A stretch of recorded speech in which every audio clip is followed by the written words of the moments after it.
Hey, folks, welcome. Thank you all for joining. Shout out Kaiser Koba. Thank you for joining in, buddy. It's Josh here along with Boz. We're back again, another boxing chit. Of course, we're going to be talking about the big fight of the weekend. We have to start it out with that, and that's Canelo Alvarez against Triple G, Gennady Golovkin. And this was for the undisputed super middleweight championship claim, which Canelo currently has and apparently still has. Anyway, I'm sure all of you caught at least some pieces of it, highlights, all of that stuff. So let's jump straight into it. So, Boz, what did you think? We got the big fight. I know we had several thoughts that we had on it based on Yeah. previous episodes when we spoke about this into potential and whether it was long past its due date. But I guess we got that answer last night. Let me get your thoughts on that. Yeah, we sure did. Yeah, yeah.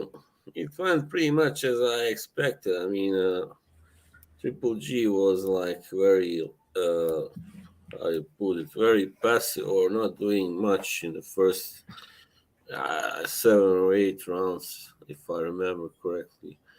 And then the last 3 or 4, he was like, yeah, he was better, definitely, but it was too late, of course, for him to win that fight, and he simply looked aged as he should, as it's natural for a guy with so many big fights, also not just fights, but bigger fights under his belt.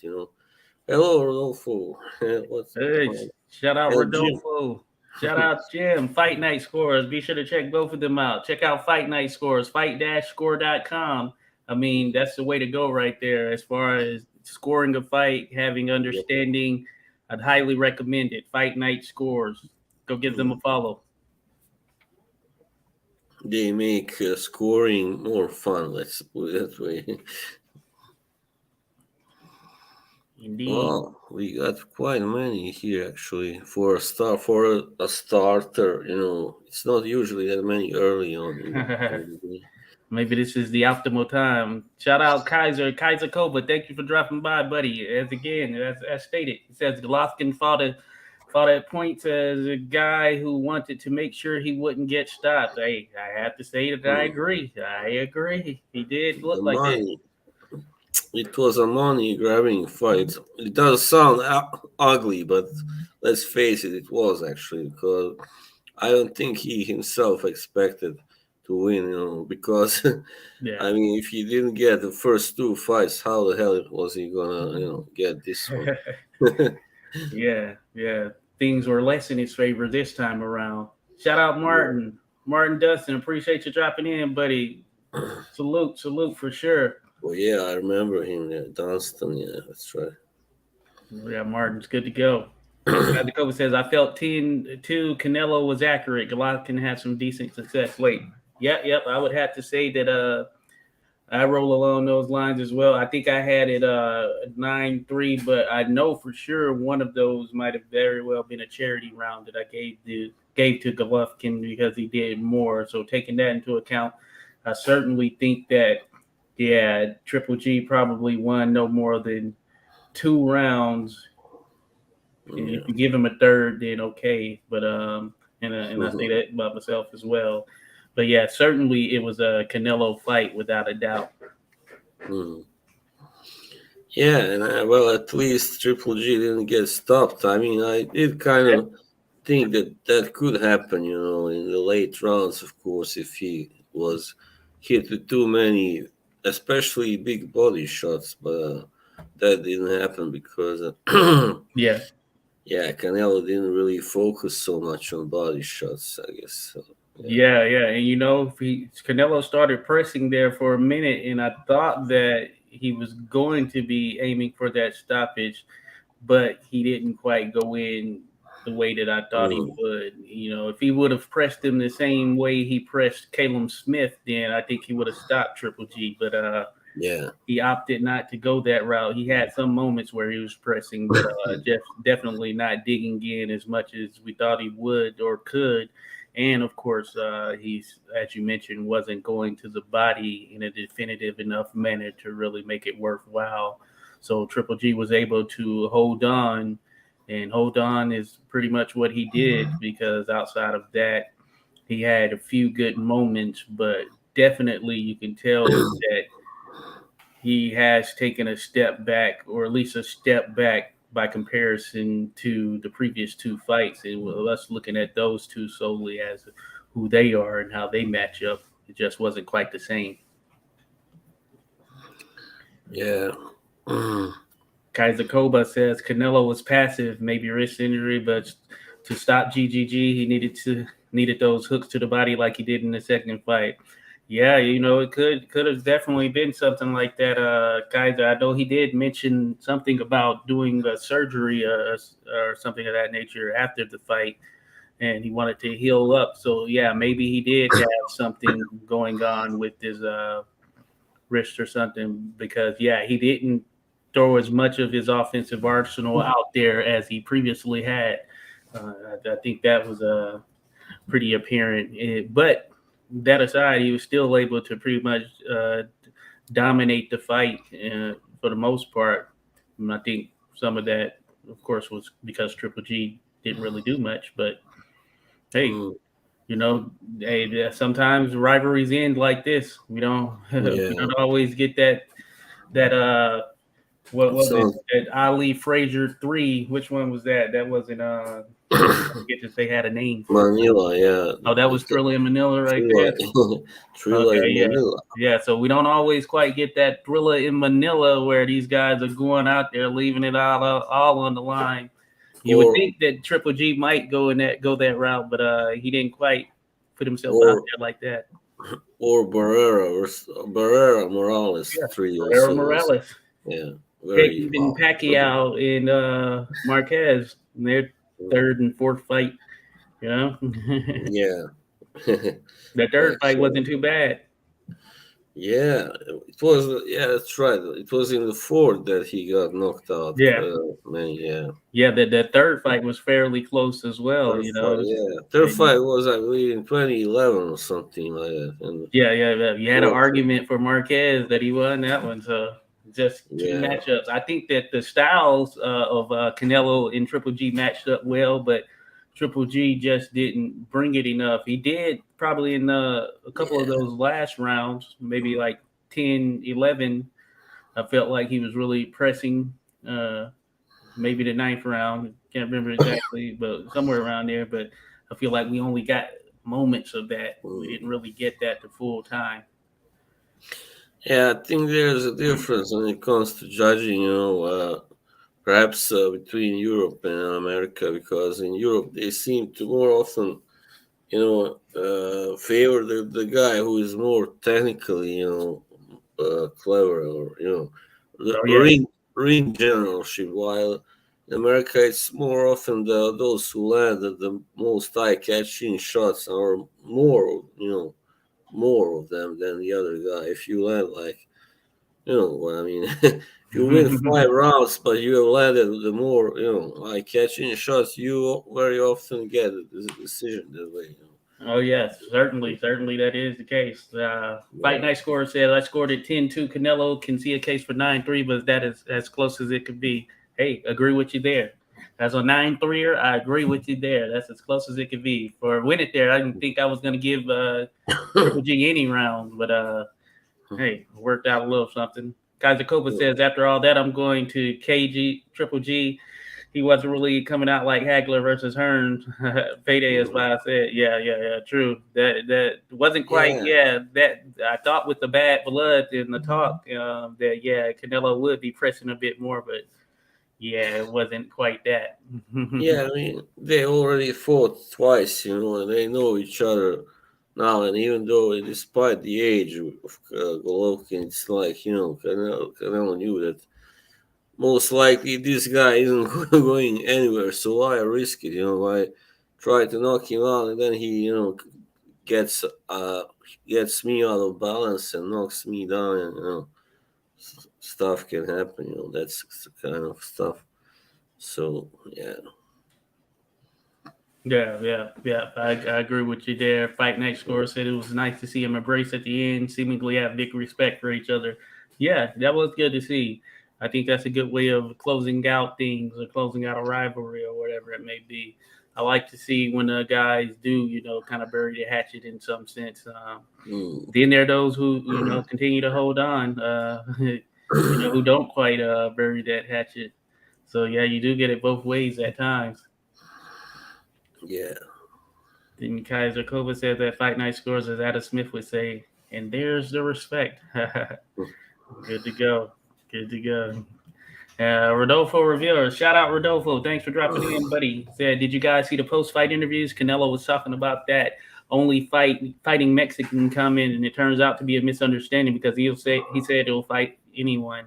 Okay, yeah, I didn't catch the post-fight interviews, but that's good to know because, of course, we all know that the Mexican fight we want to see is Canelo taking on David Benavidez. I know that's one that's high on the radars of people. Yeah, definitely. And of course, if he wasn't fighting anyone with any Mexican connection, or in that sense, or any Mexican in general, then that would throw that out the window. But good to see that we have some clarity there. So since we're heading in that direction, let's think about it. What's next for both of these guys?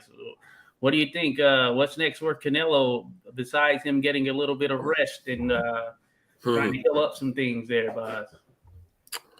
Well, I hope, as you said, he will fight somebody like Benavidez next. But if not, then I can definitely see him trying, for instance, trying to get another big fight with somebody like, I don't know, Jamal Charlo, if he could move up to one, or maybe even a catchweight fight that maybe it could be done, I don't know really that many at 168 who really deserve, let's say deserve to fight, that he should fight them immediately, Canelo. But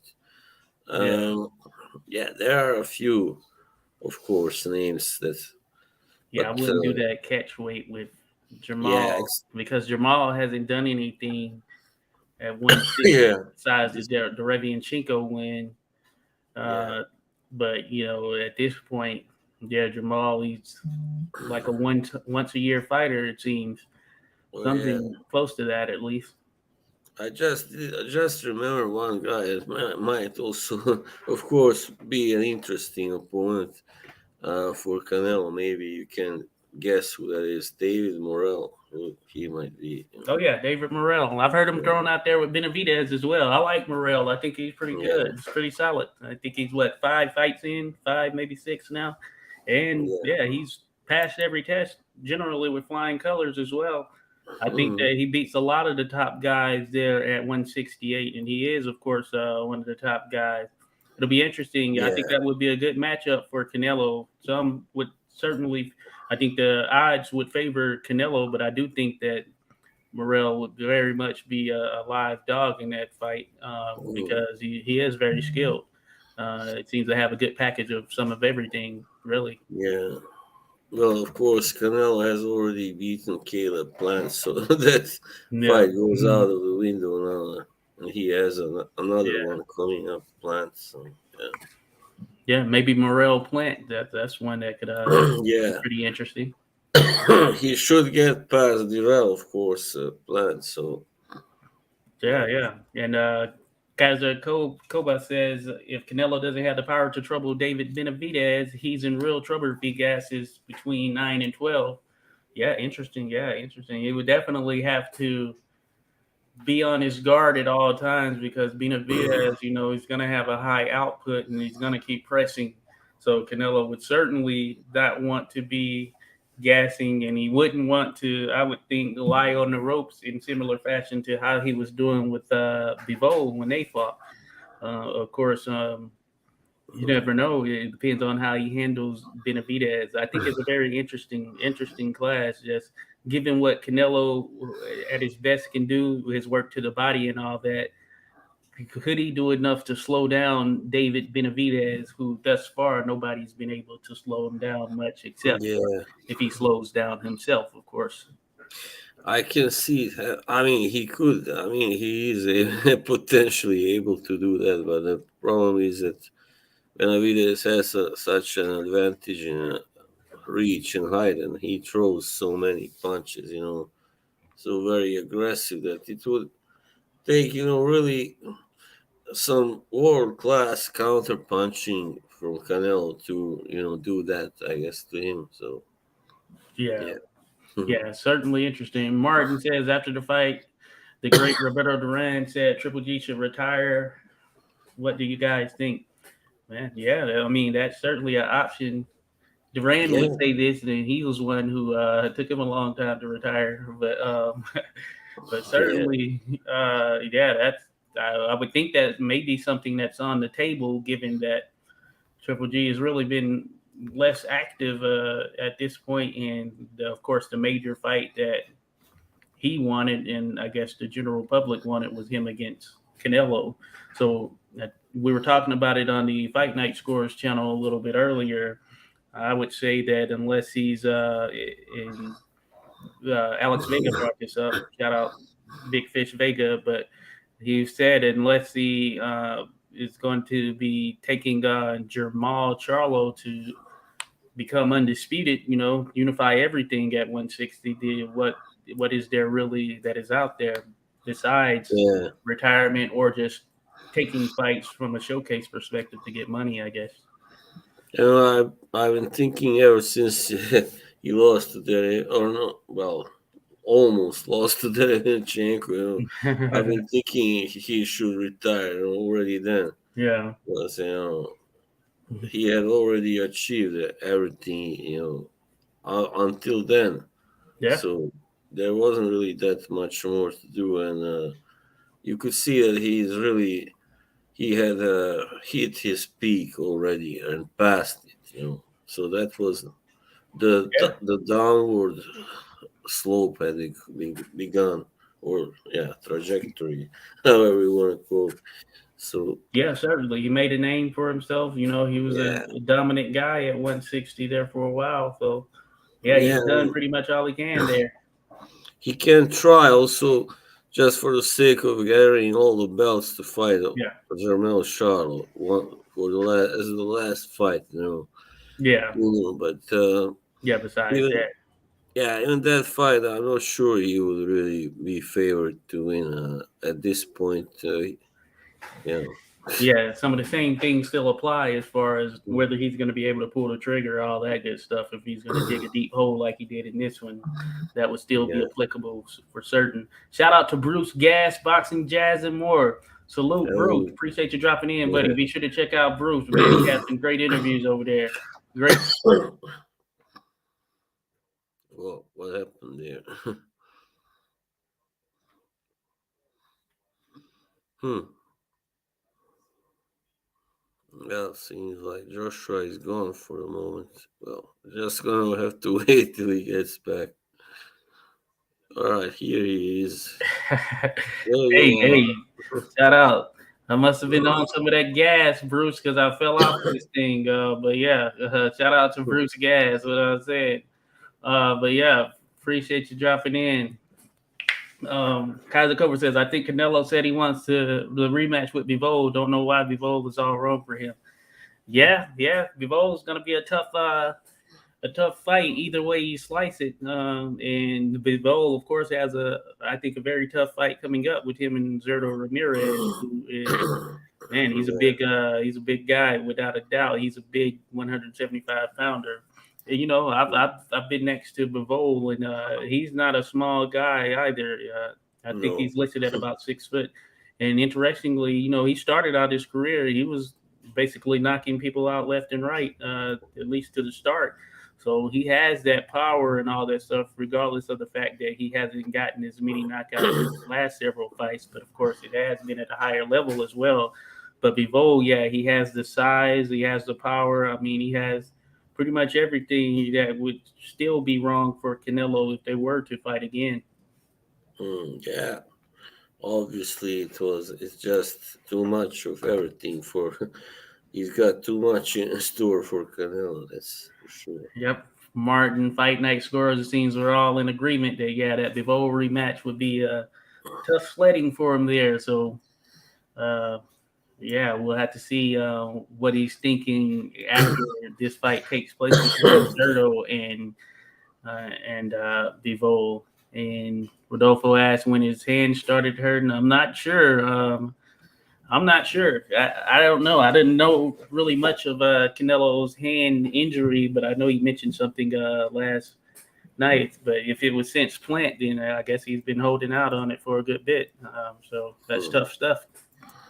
Um, Kaiser Koba says problem for Canelo might be too good for 168, but not good enough for 175. Hey, I think that's a good way of certainly summing it up. And then the Yeah, best at 175 are best in the best at 168 right now, at least Canelo excluded, because at 175 you got Bibov, and then you got Arthur Beterbiev, who many said if Canelo really wants to say he's the man at 175, he had to go through him. But I yeah, that's think tough too.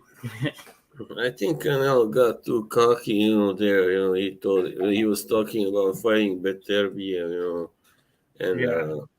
now then he lost to Bivol, and now he's not talking about it. Suddenly, he's like, oh, maybe 175 isn't such a good idea. I mean, the top fighting the very best out there, But I would like to see, just for the sake of finding out how him fight Callum Smith at 175, just to see Oh yeah. how Callum does this time. When he's not weight drain, having any problems with making weight like he had back in the first Yeah, fight. yeah, I do. Yeah, I do think that yeah, Caleb is better than that Canelo fight. He's certainly But better than that. What but we saw. how much bigger is he than Canelo? That's kind of ridiculous, isn't it? Yeah, yeah, Come and on. we're thinking about the Zerto, thinking about Canelo facing Zerto. Yeah. Zerto in his last fight went up 29 pounds overnight. It's crazy. It's insane. He's a huge light heavy. So Canelo's definitely going to be giving up size there at Yeah. 175, regardless of how you slice it. And I would rather it not be one of those situations where they institute some kind of rehydration clause or something, because I feel that takes away from the fighter at the higher weight. Yeah, well, he is strong, definitely. I mean, physically, he's not such a freak of nature as Dick Tiger was. For instance, he was 5'8", but he was able, to tangle with those light heavyweights. And, you know, Dick Oh yeah, Tiger, without a doubt. Shout out Random Acoustic Thoughts. Shout out, one buddy. of Be my sure to check him out. favorite, all-time favorite fighters, actually, Dick Tiger. He was amazing. Wow. Oh yeah, Dick Tiger. Yeah, he went up in weight, and he was Yeah, fearless out there. he Got was. knocked out by Bob Foster. That was a Yeah, pretty epic pretty, one. pretty much the only guy I think back then who could do that to him, because that Tiger otherwise had a really great chin, but Oh yeah, yeah, yeah, yeah. Bob was Without a doubt. Bob with his big punch, big guy also. I mean, tall and Random, yeah. Shout out Random Acoustic Thoughts. Let me know. He was talking to coming on. Let me know. Hey, if you're down, let me know. random We're down. acoustic. Random Acoustic Thoughts. Fight night scorers. Chris Eubank Jr. called Triple G out after the loss. Yeah.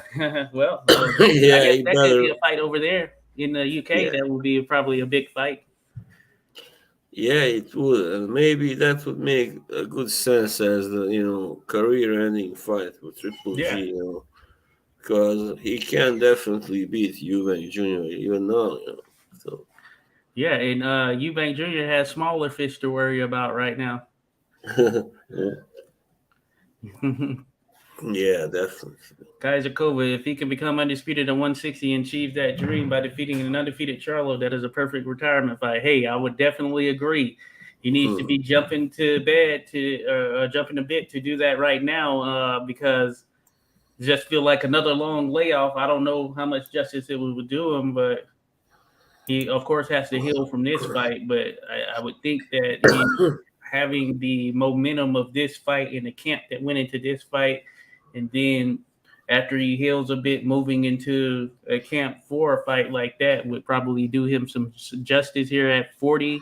I'm sure he's closer to 41 than he is 40, so he might be 41 by the time that fight actually happens. But that would be a good swan song if he's able to defeat Charlo. There are many out there who think that Charlo beats him, and hey, that could very well be the case if Triple G looks as he did last night. So that would be a good one. Yeah, of course. Yeah. Yeah. Shout out. Yeah. Back in the mix. Rodolfo Rivera says if the Vivol fight happens, it'll probably be at 168. Hopefully not, though. But I've heard that people say that Vivol wants to fight for nothing but belts at the moment. Hopefully not at 168. I understand Vivol saying he can make 168, which I'm pretty sure that he can. It just would seem different. You know, he's at 175. Of course, Canelo's already made his way up there. Let Canelo do the thing. It's better for Canelo if he beats Vivol, assuming he's able to somehow beat Vivol at 175. If Vivol drops down to 168 and Canelo were to beat him, then it definitely wouldn't have that same feeling or just buzz surrounding it as if he would have done it at Vivol's weight class, because Vivol hasn't fought at 168. Yeah, I'm not sure he can beat Bivol because he just looked so poor against him. Sorry, and he just seems to be like the wrong stylistic matchup for Canelo. Yeah. Hey, I think Kazakova spot on. Rather see Bivol versus Beterbiev before Beterbiev gets aged out. That's one of the best fights in boxing, without a doubt. It's got to be one of the top 10 fights in the sport as a whole, maybe top 5. Just an interesting matchup. 2 Russian fighters at the top of their divisions. I mean, this fight needs to happen without a doubt. And and Bivol, he has a tough opponent in front of him. If Bivol is able to get past Zurdo Ramirez, then that seems like that would be the big fight next. I don't know what Beterbiev has on the table right now, but it would be cool. Yeah, I mean, Beterbiev's destruction of Joe Smith Jr. was, really, nothing short, even impressive. Doesn't kind of cover it. It was really awesome. He's now also getting on age a bit. He's 37 or something, I believe, 38 maybe. Yeah, he's 37. Yeah, going on 38. Of course. I hope he will not wait too long until he fights, Bivol. Yeah, he didn't take any damage in that Smith Jr. fight. Interestingly enough. Yeah, right. So you'll get that. So he is like those two guys are definitely number 1 and 2 at the moment, and I remember this. Somehow Anthony Yard was his mandatory or something. They were saying. I don't know how, but you never know how these sanctioning bodies work, really. But yeah, somehow Yard was his mandatory. I remember they were talking to that fight. I think that Arthur Ice's Yard. That might be, definitely. It might be his backyard. Might be kind of interesting fight for a while, but definitely Yard, gets knocked out in the end, sooner or later, Yeah. We'll see what happens. I want to see Anthony Yard take on Joshua Buatsi. I think that would be a good one. Yeah, that's the one that needs to happen too, because those two are the best in the UK, of course. Oh yeah. 175. Fight night scores: Vivol versus Beterbiev. Along with Callum Smith, yeah, of course. Callum Smith, certainly. Yeah, he is at 175 now. I think he's definitely a player. He looked good in his last fight. So, yeah, he's a matchup. I want to see Callum Smith versus Zurdo Ramirez as well. I think that would be a good matchup. Yeah, Zurdo. Yeah, those, they are about equally tall, I think. But 2 big guys. Zurdo is even, larger. He's pretty. Which is insane. Yeah, it's crazy. Yeah, very buff guy. There's also another guy in UK that is like coming up. I mean, up and coming at 175. Do you know who I mean? Rapcore or something? No, that's at cruiserweight. Oh, that's cruiserweight. Okay, this is cool. Dan Aziz. His name is. Aziz. Okay, yeah, I know the name. Yeah, but he's already 33. I didn't know that. Only Mm, 17 fights. Well, anyway, he's all right. He's not so important right now. yeah. Yeah. Hey, yeah. Hey, fast tracking it. That's option. Fight Night Score says the next best fight after Crawford Spence for him is Bivol versus Beterbiev. Yeah, of course. Hopefully, we get that Crawford Spence. It was announced that, or at least there's an agreement. I don't know if that's on paper, but verbally, I'm guessing there's some kind of agreement. So hopefully, we get that. We'll see. Yeah, Kajakova's in agree. Foster with one of the great punchers. Yeah, him being yeah, he was the man. He was a big time puncher, certainly. That was a great punch. He landed on Dick Tiger, sent him out of there. Yeah. Um, Yeah. Fight Well, Night Score says I think Yard is better be as mandatory. I mean, Yar doesn't have the power, but Beterbiev has shown that he can take also, good punches. I mean, strong, hard punches. Yeah, He was dropped against Callum Johnson, and I don't think anybody else. I don't think but anybody else is. Kovalev. Oh yeah, yeah, yeah. But I think he was more tired in that fight. It looked like he Oh was yeah. gassed, completely gassed. Oh yeah, right. He fought. I just forgot about that He fight. got dropped with a jab. Oh yeah, yeah, cool. Yeah. Hmm. He was doing all right, prior to that. Or wait, hang on a second. You're sure he fought Kovalev? I don't think so. Well, If you're maybe. talking about Anthony Yard, Oh yeah, Anthony. No, I was talking about with Beterbiev. oh no, but no, definitely no. They haven't fought. I Yeah. thought you meant some kind of amateur fight. Maybe they had. I Oh thought. I don't know. no. I was thinking Yard, but no. Yeah, that would have been a good one. At one point, Kovalev versus Beterbiev. That would have been a Oh good yeah, offensive fight right there. yeah, Both were that's tough true. and can punch. It's a shame that fight didn't happen, and also Stevenson versus Kovalev. That Oh was yeah, really a big yeah. People shame. wanted that. But Stevenson, I guess, I mean, it looked like that he was the one who didn't want to fight Kovalev, but Yeah, mm, it seemed that way for sure. It yeah, seemed that. I think he had a great chance. I mean, he could punch as well, yeah, but yeah. then That's again, why it didn't make any sense. But he was, I guess, too fond of his belt, too mhm. fond of WBC belt. Yeah. No, I mean, as yeah, they there was an say opportunity. about Floyd Mayweather, he really likes that WBC belt. That's always he always Yeah, fought for that one. Most of his yeah, career. held on to that. Hey, he held on to it for a good long while. Yeah. Salute Adonis. Buatsi might be in the mix as well, of course. Rodolfo. That fight was gonna made between Beterbiev and Yard. Yeah, we'll see if it's made, but I don't know if it bodes well for Yard. But hey, you never know if he could upset the apple cart. All right, Mm. Kazakova says Yard is in that position like Smith Jr. can't outbox Beterbiev, so need to try and KO him, but Beterbiev's power wins exchanges. Yes, indeed it does. Indeed it does. Right on there. That would be tough sledding. Yeah, certainly a catch 22. Um, Yeah, but you yeah, never know. Yeah, you uh, never know. I mean, how long Beterbiev will still be the beast that he is. It may last a couple of more years anyway. yeah, certainly. Kazakova says, "Man, how good was prime Sergey Kovalev?" Indeed, I remember when he took out Ishmael Salak, who I thought was a Yeah. pretty solid fighter. Man, he No destroyed chin him. at all. The chin was not Glass there. skin. Otherwise, Great. he was pretty solid. Yeah, good puncher also. That's the irony. Those guys who hit hardest usually have weakest chins also. Yeah, yeah. Yeah. Kovalev, yeah, he was a beast there in his prime, man. He was putting on some great fights. You're always going to get some action. Yeah, I So mean, he would fight.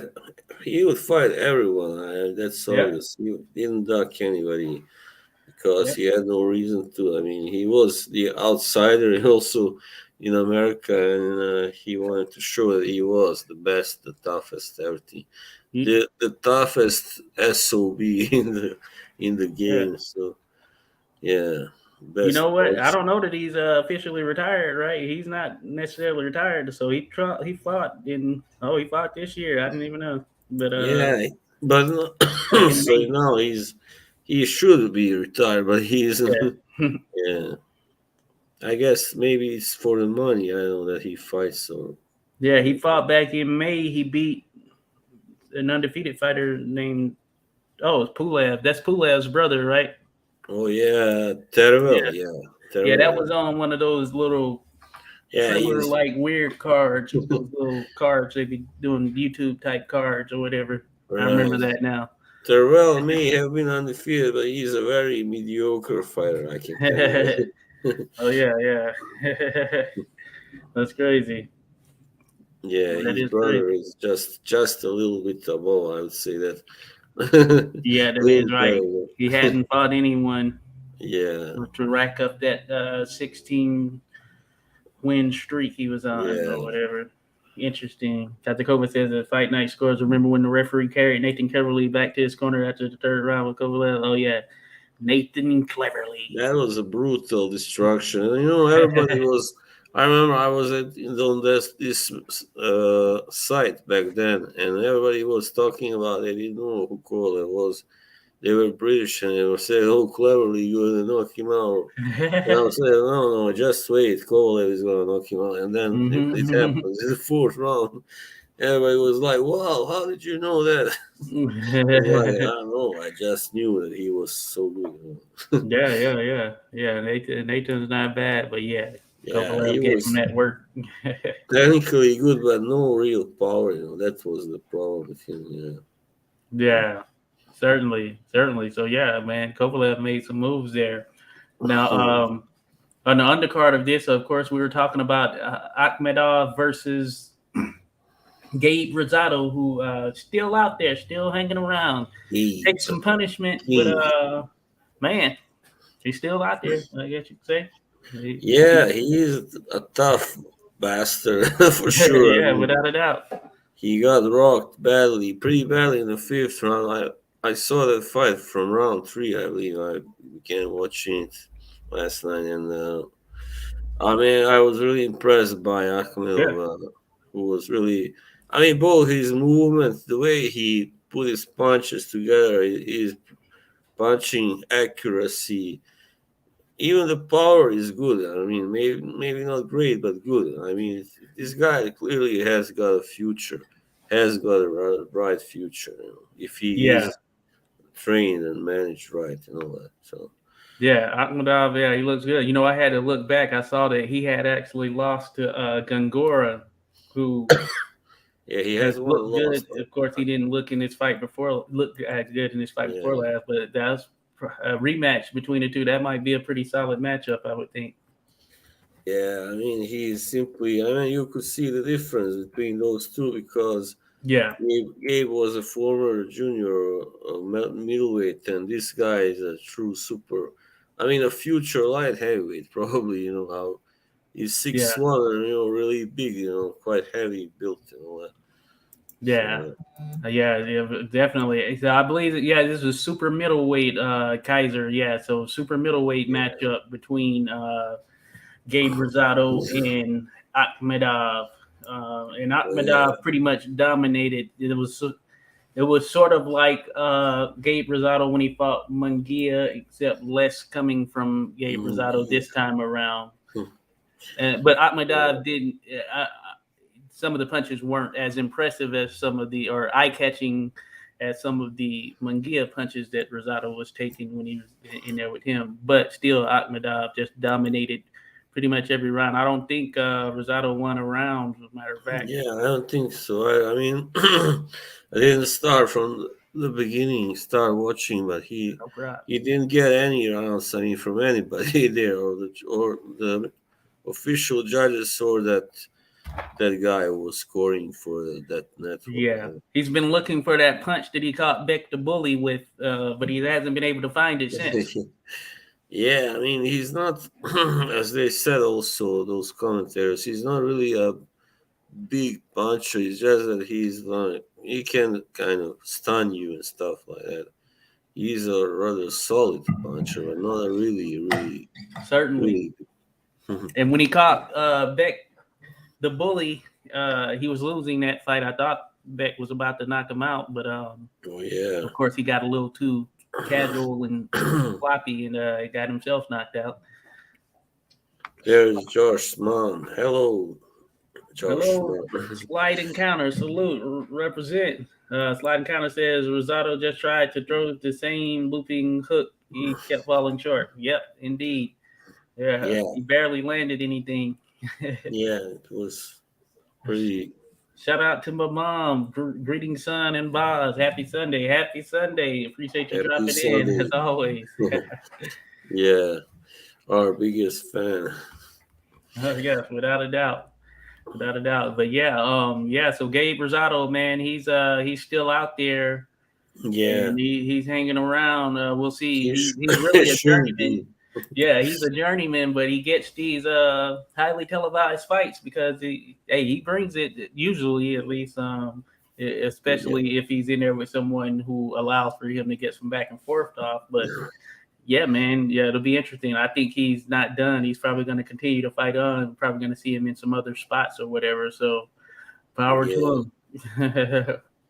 yeah. I don't know. He's still not that old, but he's been around for a while now, and he's Hmm. been in so many wars. He's that kind a warrior, you know. He's not a boxer; he's a fighter. Yeah, So yeah, without a doubt, he is that. So yeah, that was a good matchup. Then on there you had Bam Rodriguez make his return as well, just and yeah, I love to see Bam. I love his style. He's a very interesting young fighter, and he was taking on, I believe it was Israel Gonzalez, who was a guy who had a championship previously and has been in with some of the best there at flyweight or super flyweight. And for a minute there, he was actually looking pretty good to start the fight, and he was winning. I think I gave him maybe the first maybe 2 rounds before Bam really started to warm up and come on there in the latter part of the fight. By the time the fight had ended and got to the 12th round, I think that Bam was certainly in control at that point. But Rodriguez definitely made it a fight of it. There was a little bit of low blow controversy in there as well.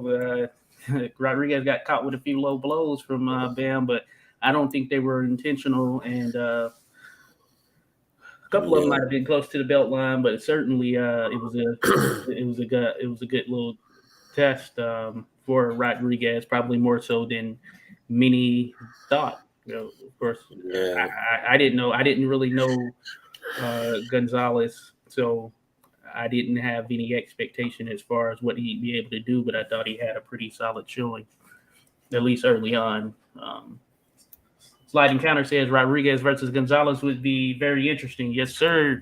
And he's mm. talking about a Roman Chocolatito Gonzalez who is going to be taking on Juan Francisco Estrada for their trilogy match, which should deliver without certain in December. I think December 3rd. And they were talking, as a matter of fact, of putting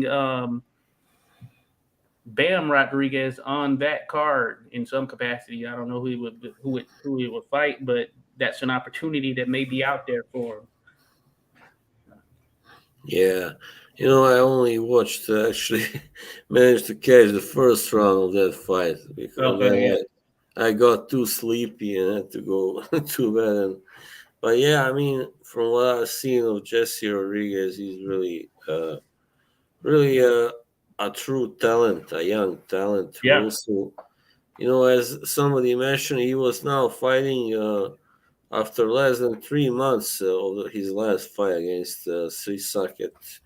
So Yeah, that yeah, was, yeah. Run beside. not everybody would do that, would Oh agree. yeah. So, Yeah. so You're right. he deserves some credit for that. So yeah, Yeah, he was definitely Zarangla size regarded as the division's biggest puncher, and that didn't stop Gonzalez. Man, Yeah. he dismantled Sarungvisai. I thought Sarungvisai was going to upset the apple cart going into that fight because I thought that Mm. that power would be a bit too much for Bam at this stage. You know, with him, I think at the time he might have been 21, but man, did he prove me wrong? He looked absolutely amazing in that fight and made Sarungvisai look very ordinary. So I have high regards for him. And Yeah. even in this fight, he started out a bit slow, but once he started to come on, you could just see that that talent is absolutely there, and he's going to be one of the pound for pound best if he continues sort of on his trajectory that he's on, which for all intents and purposes, he seems to be in the right mind space. He actually could go down in weight. At least that's something they had suggested as well. So he could either go down to 112 or he could move up to 118, so he has options. He can be there 115. So he's an interesting fighter for sure. Yeah. So Kaiser Koba says, presuming Gonzalez beats Estrada again, him versus Bam is a must-see fight without a doubt. That will be an offensive juggernaut of a fight there. I thought Yeah. that Chocolatito outpointed Estrada in that last fight. Of course, he didn't get the nod, but I thought that he outpointed him. So Gonzalez seems to still be on his game. So that would be an excellent matchup. Bam Rodriguez versus Chocolatito. Yeah. The young lion versus the old lion.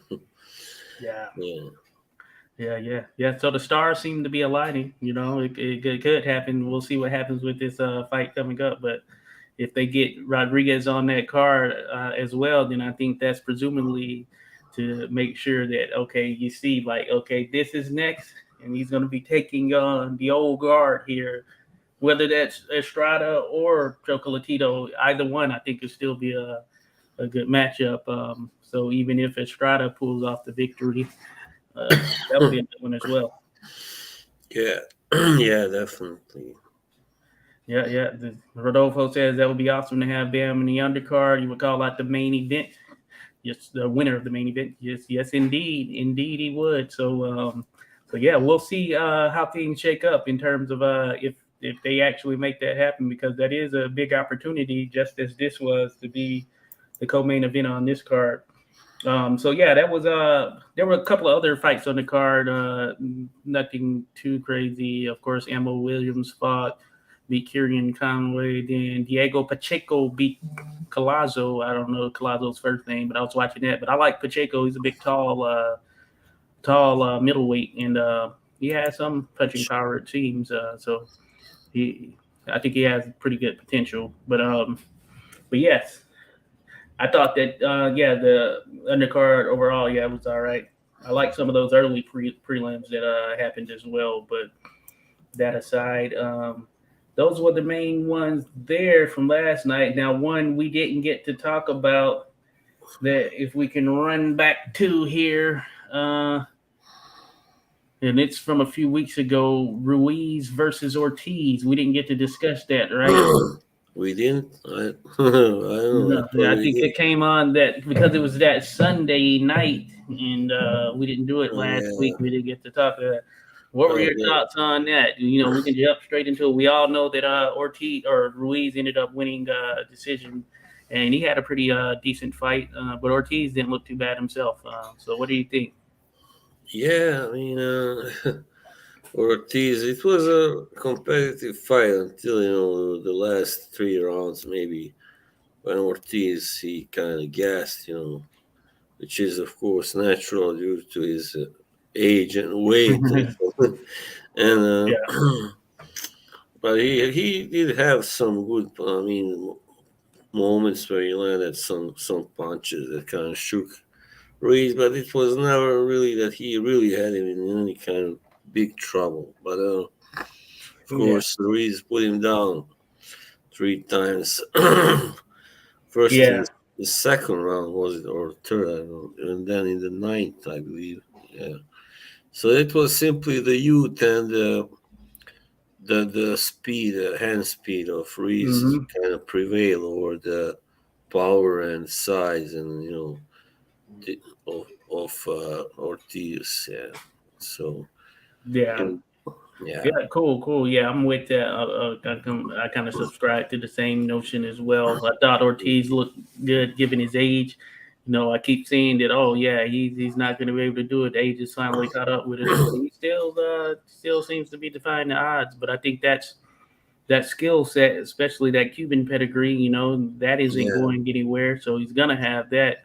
I feel like he may have lost a little bit of punch resistance, but that being said, some of those punches were coming quick and fast, so he probably didn't see him either.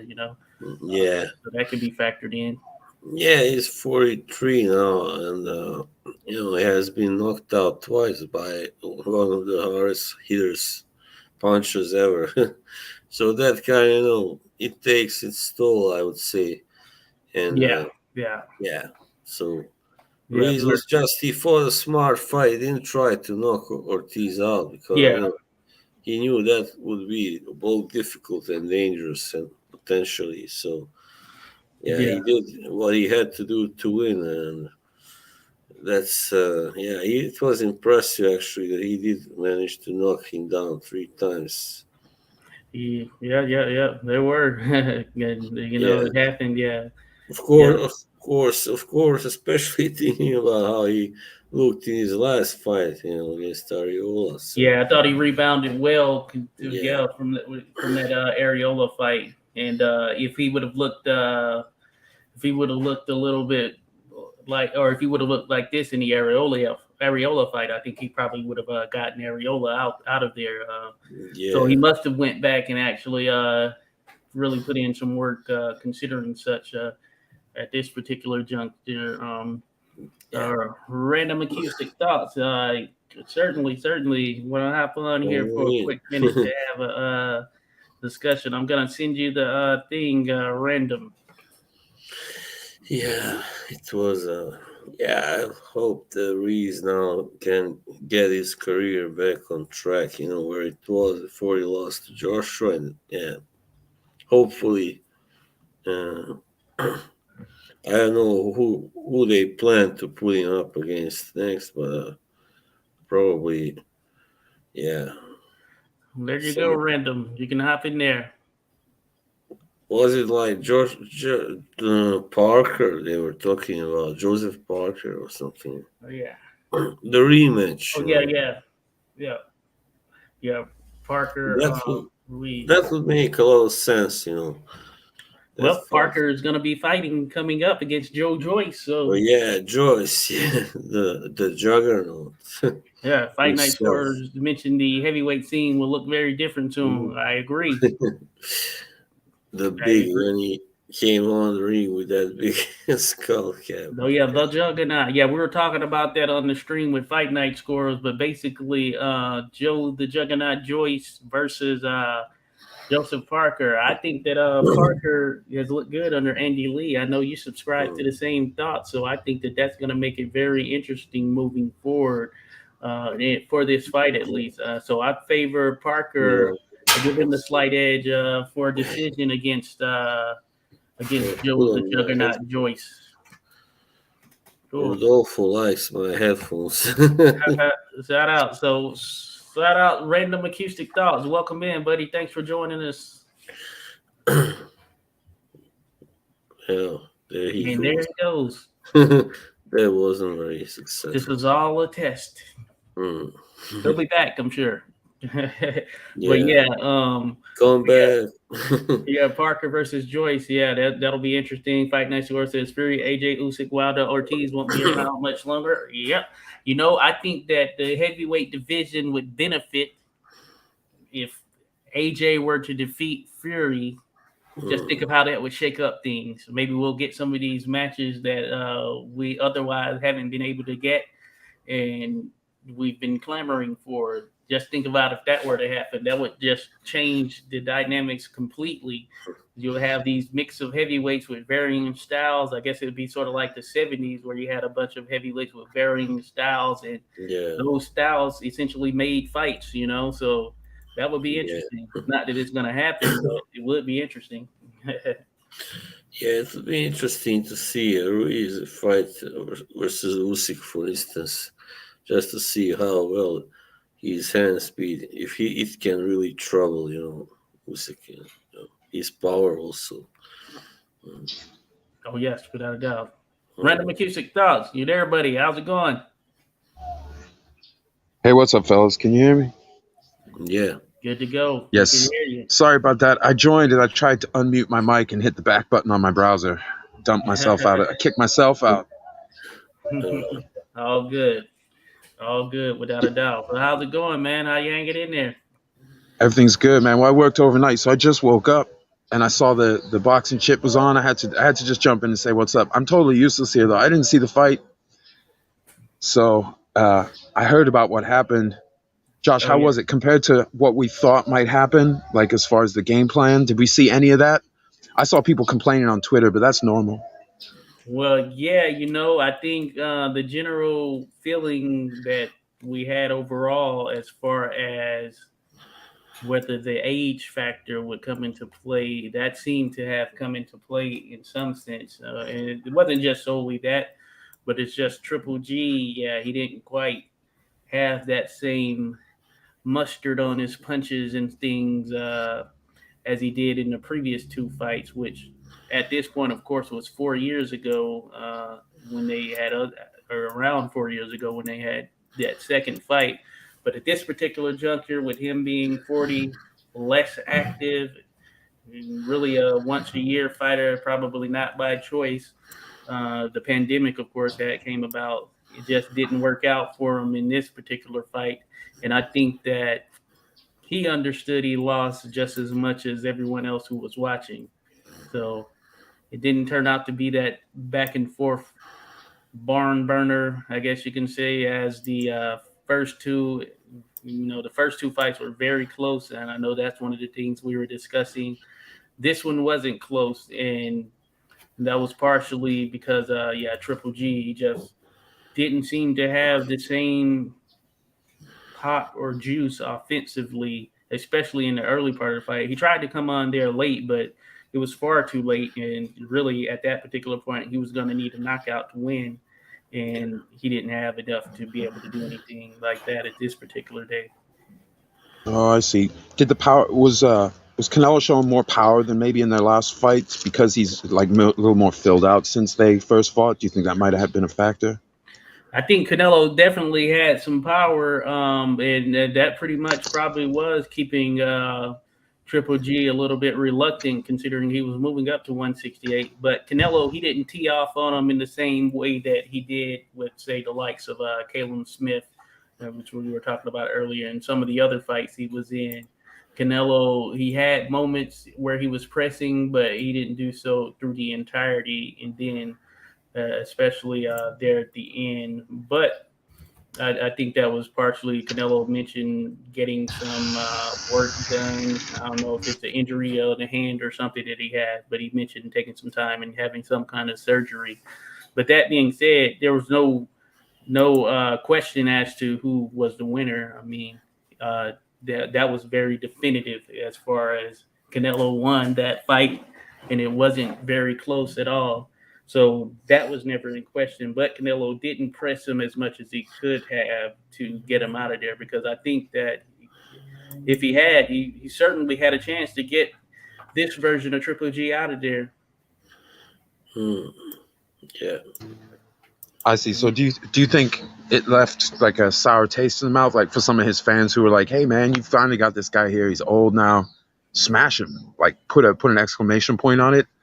I don't really. I think some of the fans, a lot of the fans I follow on Twitter, are kind of Yeah. jaded. They're always mad about something. I got to try and fix that somehow.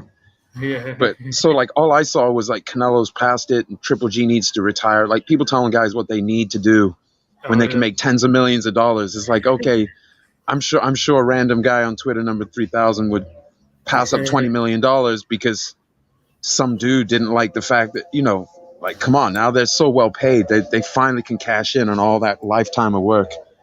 Yeah, yeah, yeah. I certainly don't think, it's that case where Canelo was past it and all that. I think, if anything, it probably showed that Triple G is past it. Yeah. But that being said, yeah, I think Canelo will be fine. It is a matter of what Triple G will do from here, because yeah, the road's not going to get any easier if you're thinking, titles and accomplishments. Yeah, it didn't get much easier. What do you think, Yeah. Boz? About what Oh, triple well, G? yeah. What do you think of in terms of the fight? What's in store for both of the guys? Some saying that Canelo's past it. Of course, Canelo never Yeah. passed it. Well, Like, no, of course not. That's silly to say.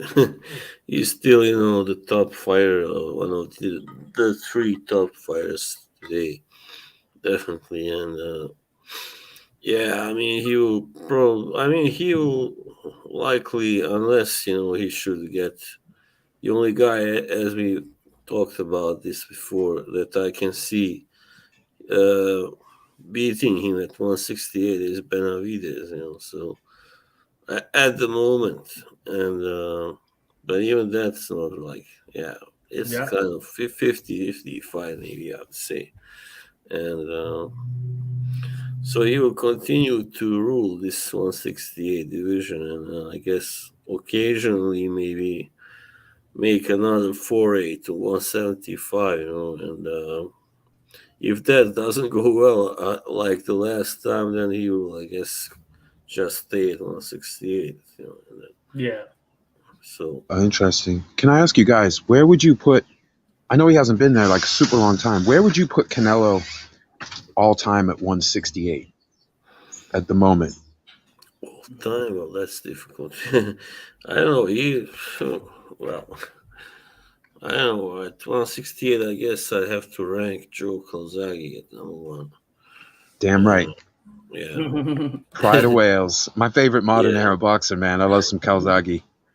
Yeah. I'm not sure if Joshua agrees, but No, anyway. yeah, I mean, sure, Yeah. sure, that's fine. Yeah, I think that is Yeah. certainly fine. I don't know that it's Canelo, just considering even though he became undisputed, he got the titles. I don't know that his path per se was any tougher than some of the other paths that there at 168, especially Yeah. considering he took one of the belts from Rocky Fielding. Yeah. Oh yeah, I Yeah. remember that fight. That was like recently Canelo's been taking like a high level of competition, but that fight you could tell it was like, all right, go ahead and have this one. That wasn't even, but it was fun. The circus around big fights like that was fun, and the trailer where they were building up Rocky, they were like, Yeah. this is his moment, but it wasn't his moment. It was his payday, but it definitely wasn't his moment. He ran into a fierce Yeah. competitor, but yeah, I wasn't trying to Fury. prompt you to put Canelo high in the all time. I'm just curious because Yeah. I'm not even sure how many fights he's had at 168. I know there've been some great fighters who've made Yeah. 168 their domain, but seeing as he's undisputed, I just thought, maybe I could find out from you guys because you're heavy, you follow it closely. If he's even in a discussion, like say in the top 7 or 8 discussion, or if he just needs to do a lot more. I think he's certainly probably up there when you're talking top 7 or 8. Considering, he hasn't been around for a super long time. You've had some fighters who've made some stops there, like Roy Jones. He made a stop there. You could argue, okay, yeah, he's the best 168 pounder, but really, Yeah. it's going to come down to what you He did. And was. if you take the accomplishments into the Yeah. mix, of course, Canelo is certainly up there. He wasn't in the division long enough. You can argue, Yeah, or didn't beat everyone. I mean, he beat Tony, but even that was not the best version of Tony. I think most people agree. And yeah. Tony is also up there. He's definitely another candidate for Yep. one of the best all-time super middleweights. So, Andre Ward is up there in the mix somewhere. yeah, that's right. Andry Ruiz would probably be number 2, after Calzaghe. And Carl Froch also, Oh you yeah, gotta consider him, and I like uh, French. yeah, also Lucian Boutte, maybe, I don't know. Oh yeah, yeah. Lucien, he had his moment there for sure. So yeah, Yeah, I think it's one of those that definitely you'll find a lot of names thrown in the mix, and it'll probably need some more time to really yeah, marinate as far as the Frank, Yeah. division as a whole to be kind of on that same level as some of the original divisions and those going a bit further back. Frankie Right. Elias. Frankie Elias. Today I sent him a friend request on Facebook. Oh yeah, I hope he, yeah, he's really good friends with, old friends with Michael J. White, Hmm. actually. Yeah. Can Okay. I may I ask, do you guys draw a distinction, say, as far as saying the greatest of the weight and the best, where you wouldn't count resume as much and just try to look at how good someone was, like ignoring how much they did at a weight? Well, yeah, when I rank somebody, I kind of try to take both, into account almost equally, more or less. But of course, achievements are a big part of my criteria. But also, yeah, I mean, you had guys who were really, could have beaten almost anybody, but for some reason, or maybe they didn't have, they had a lot of trouble maybe in private life, so.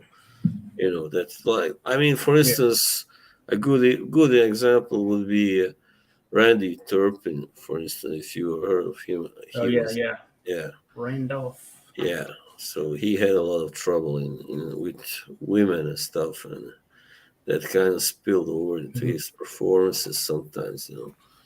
But when he was at his best and everything was all right, he could beat, he beat Sugar Ray Robinson. That's how good he was. So.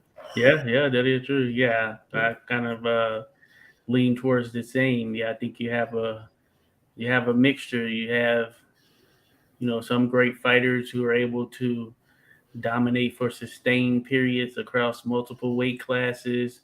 Then you have those who sort of like this comment up here, have a fleeting visit here from Fight Night Scores, who might have a fleeting visit or fleeting sort of moment there up top, but you can just see that they have all those tools, that talent, etc., to be regarded as one of the best. And then you of course have those who are seemingly have all of that total package and everything, who never got the title shots or to be able to stack up the accolades as some of the others that are listed as greats, and of course they go under the radar.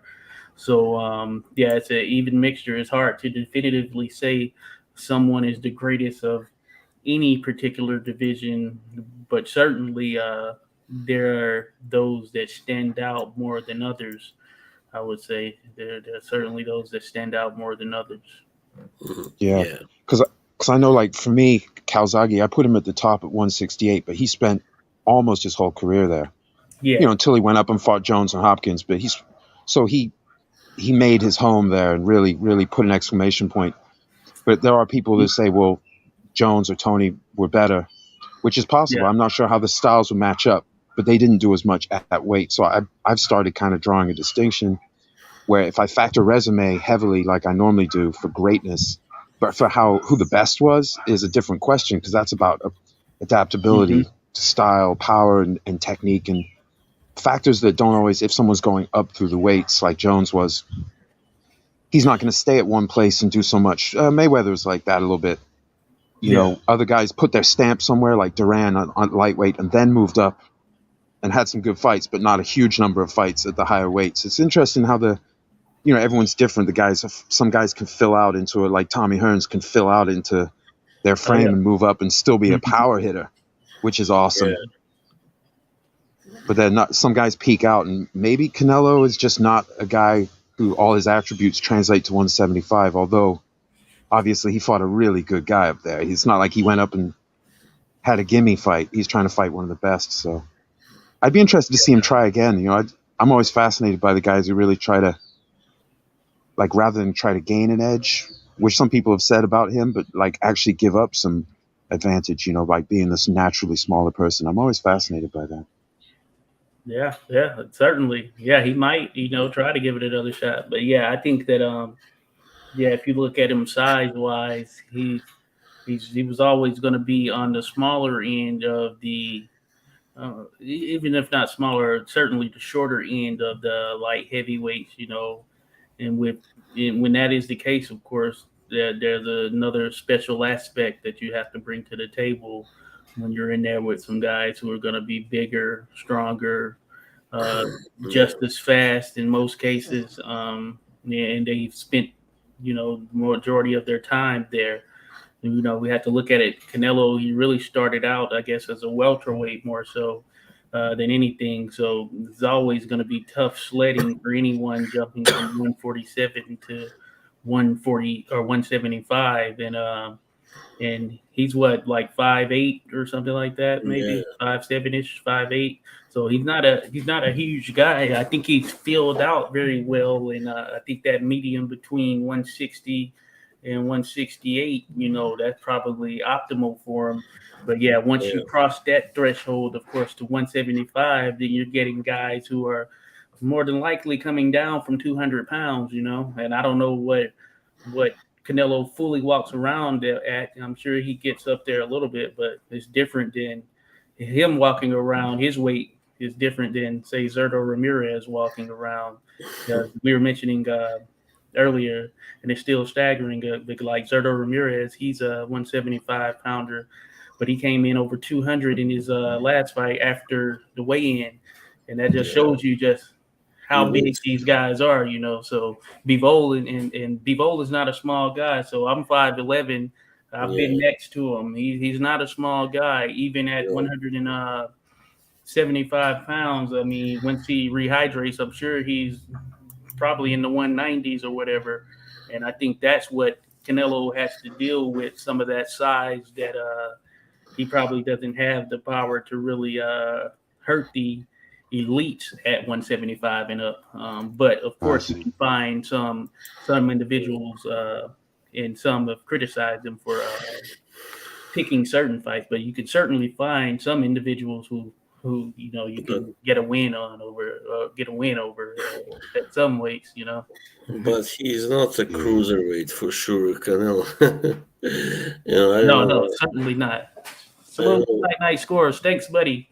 Just want to throw that out there. Thank you for dropping by, Fred. Take care, man. Yeah. But yeah, you know, Canelo, he was talking of fighting Makabu, who's a cruiserweight. Yeah, I don't know where that came from. That was kind of ridiculous. And he's of course going to be 200 pounds up. And now Canelo would have a better chance with him probably than he would with Beterbiev at 175 pounds because of just the types of fighters they are. But that size is going to be a factor, though. Yeah, I mean, the one thing that could have happened, I was thinking about possible outcomes of that fight, is that he would, of course, have to do a lot of running, you know, boxing. Because if you hit, I don't care how tough he is, he gets hit by a guy who's so much bigger, heavier, naturally. And Makabu can hit also. He's a puncher. Yeah, he can. You know, I don't care. He goes down. He's finished. So he would have to go do a lot of running. So eventually having to put on weight would also slow him down. So he would get tired from all the running eventually. Then he might get taken out even, you know, in the end. Who knows? Yeah. certainly something to factor in there. That would have been interesting to see, though. Canelo versus Makabu at cruiserweight. Kind of freak show. I was down for that. Yeah, he was still throwing out a catch weight with Alexander Usyk, which I think is crazy as well. Yeah, even though when you give up that much weight, you turn Usyk into a power puncher because you're a tiny person. Yeah. You know, he's not a power puncher for a 230 pounder or whatever he is, 235. But if you put him in there with a guy who can make 168 without cutting off a leg, that's a bad night, you know. Yeah. Oh yeah. It's all relative. You know. They as long as they have the technique and speed. Like when Calzaghe moved up to light heavy, you know, he's fighting older fighters. Even though he had hand injuries, he was able to. He wasn't fighting like the young guns. He was fighting the legends. He was in the money fights stage at that point. Even though they were great, you know, very good still. But but he had a big frame. He was always a big 168. Yeah. You know, tough, as a pro. Tough. Very tough. So he started at that weight. I'm pretty sure he debuted at 168 as a pro, at least, after the three-weight amateur championships, British championships. But he had the size. So when guys would come up from middle and they'd fight Calzaghe, they're really feeling that difference in size because he was already big for the weight.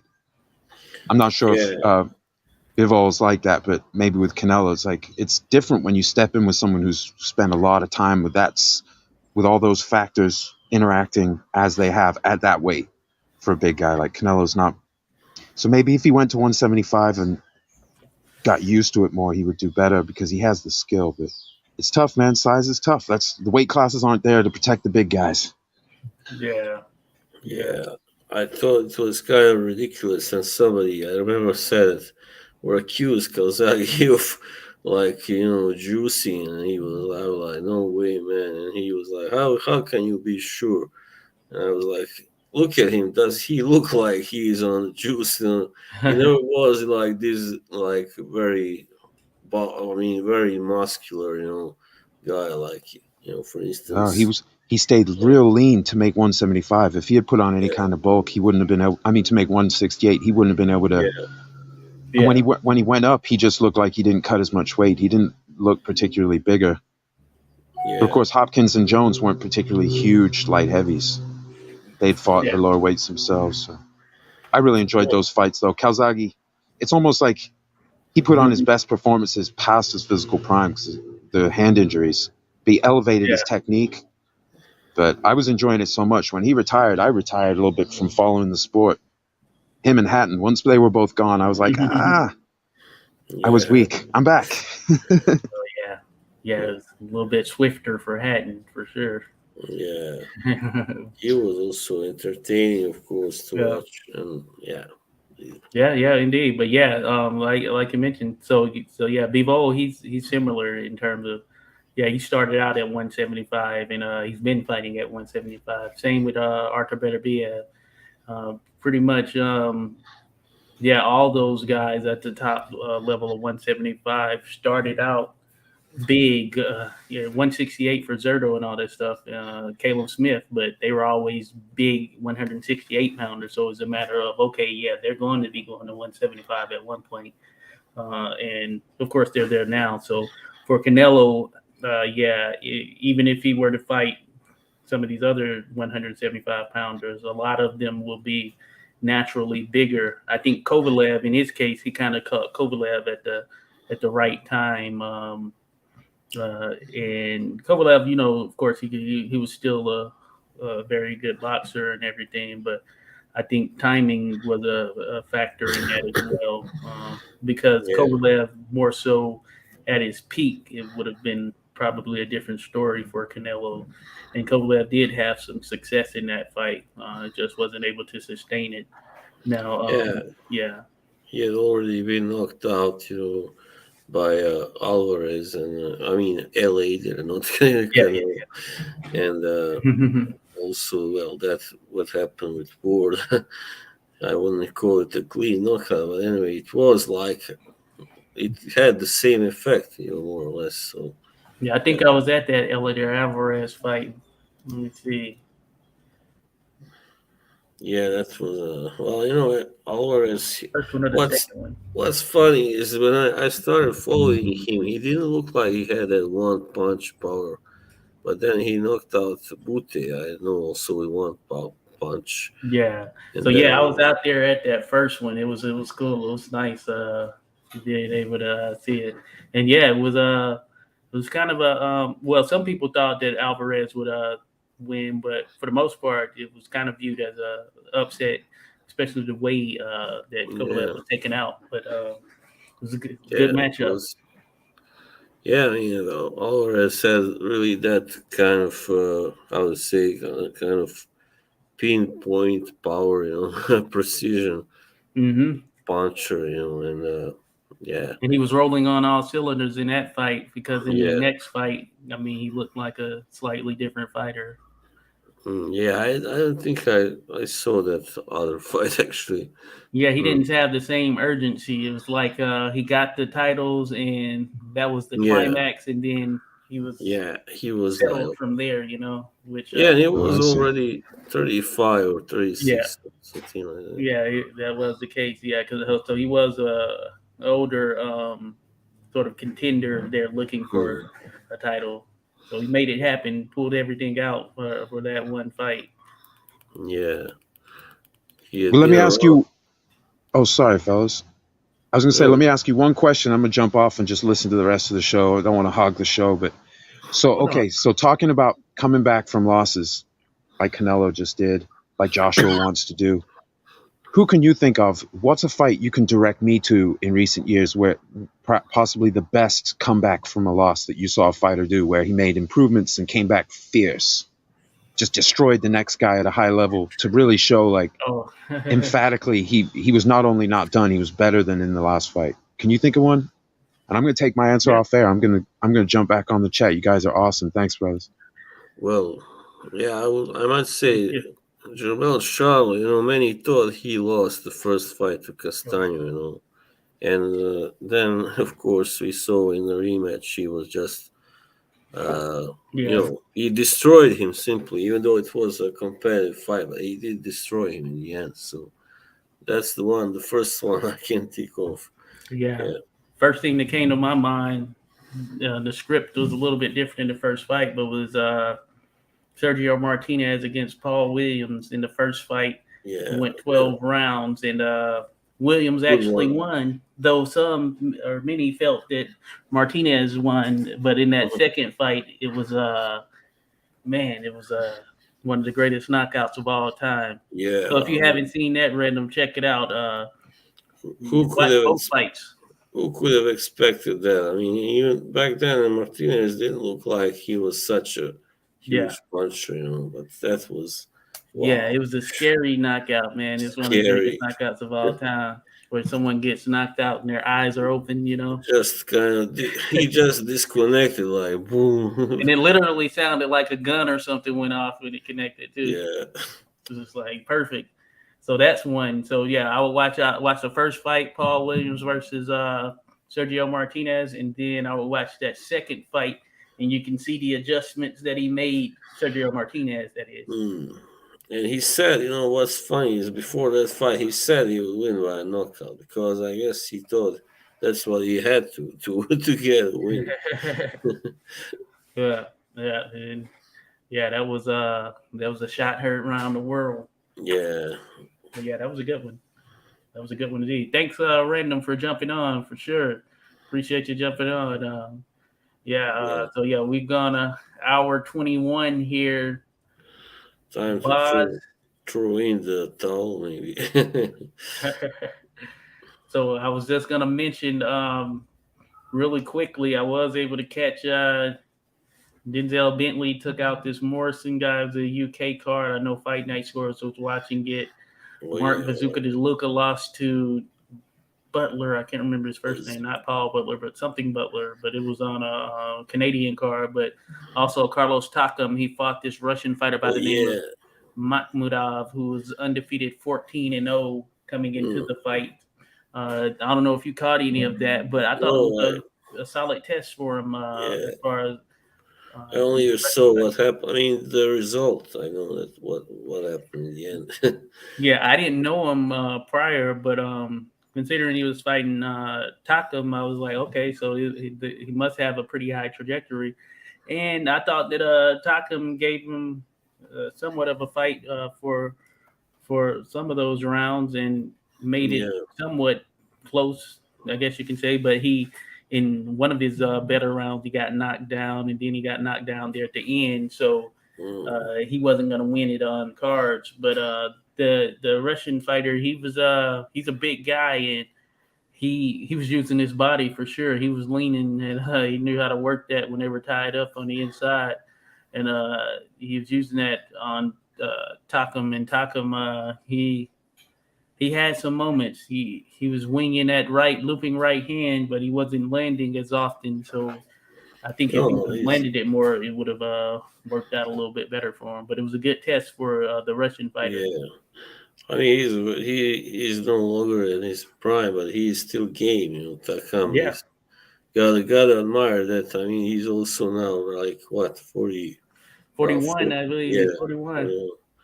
Very, very tough guy. I mean, but still, I don't know how much he's got left to. I mean, he rose from the canvas twice in this fight. But he's certainly tough. He doesn't have much left to gain from continuing, I think, to fight. No, so that's certainly the case there. I don't know that. It's certainly. I don't think he's fighting for title contention at this point. I think he's just fighting. Yeah. Maybe for the money too. I guess that's a I factor. mean, he was pretty much maybe the first guy to give Anthony Joshua, a real fight. Oh yeah. So Yeah, I remember. Yeah, that was even stopped a little prematurely, as far as I remember, in the 10th round. I agree. He was taking some punishment, but yeah, he could have still gone Yeah. on at that particular juncture. So he's, he will slug it out with anybody. So definitely. Yep, it was a similar case in this one. So he had some moments where he definitely got the Russian fighters' respect, and he had come in 14-0, 14 knockouts. Yeah, So a this is his huge first guy. time going to do. Huge Yeah, guy. Wow. yeah. The majority of his wins were first and second round knockouts. He had got a knockout in the 6th and the 7th round, but of course this is a step up for him. So he gave Takum trouble. He won the fight for sure, but he definitely has some things to work on. He'll have to tighten up his defense. Just like Hergovich. Yeah, certainly.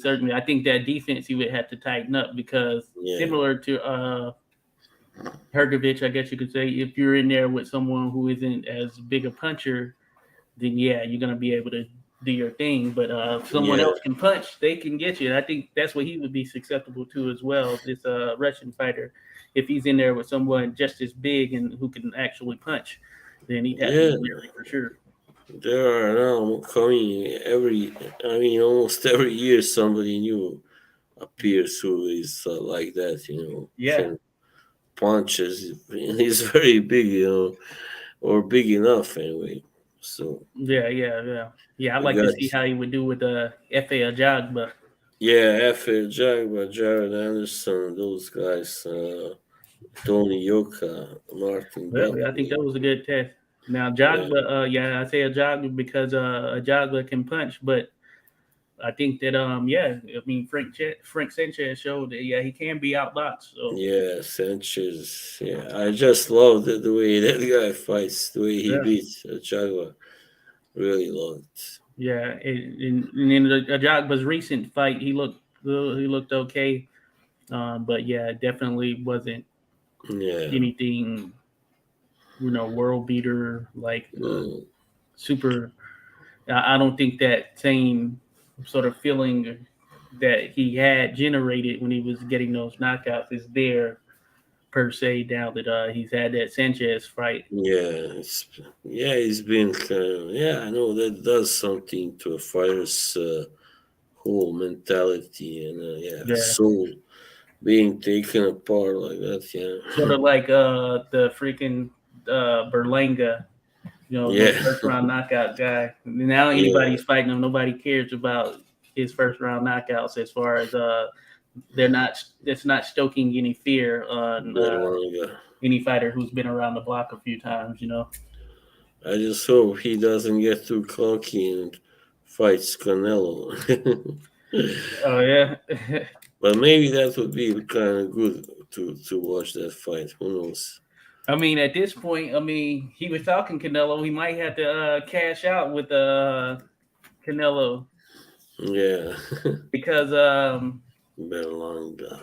He's solid. He's a solid young fighter, but I think that he has to work on his actual just fundamental stuff a bit more and not look for that power.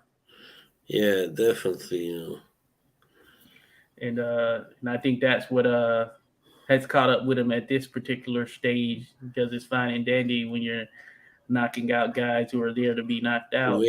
Tomato cans. Yeah. Stationary targets. That's pretty much what they are. Lift employees.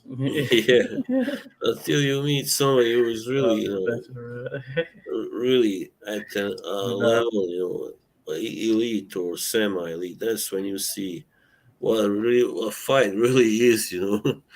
Yeah, he fought my guy Devon Nicholson. Shout out to Devon Nicholson. He fought him back in 2021. He dropped him a few times, but since then he hasn't been able to get a stoppage. So nice. So his power has caught up with him, or that sort of lack thereof at the tip-top level has caught up with him. But I think it's a good thing that he's no longer looking for that first round knockout because I think it really had gotten to him, and that became the story of Berlanga's first round knockout kid.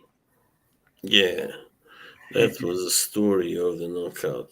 And he milked it because he was able to get some of these Madison Square Garden theater shows, where he headlined the last one against Alexis Angulo, even though, he didn't get that knockout as expected, but He's Alexis Romer, yeah.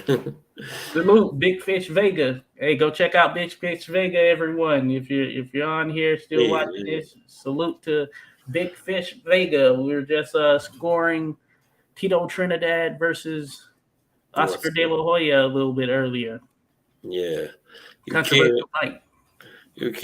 called us at the very end of the live. Yeah, you caught us right here at the very end, Big Fish Vega. Hey, we're gonna have to get you on for this next time around, man. Yeah, we're down. We can talk some boxing, talk some of that historic Puerto Rican boxing. You know what I'm saying? Mm-hmm. So let's do it. Cool. But yeah, with that, I mean, hey, we appreciate everyone dropping in. I mean, it's been great. A lot of conversation going on today, and we'll be back in this thing again next week. Next week, hopefully, we'll shoot for something. We count on that. We'll make it entertaining. Yeah, we're gonna try to get some more people on board. Big Fish is down, so we're doing it. Let's do it. So we'll make it happen. But for everyone else, thank you for coming in.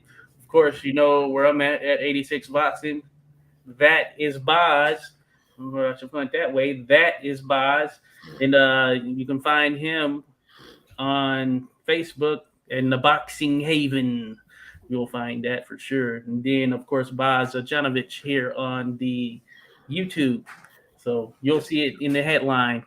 We'll be tagged. So be sure to go give him a follow. And with that, salute to all. And we'll definitely catch you on the next run. Bye-bye. Have a good Sunday.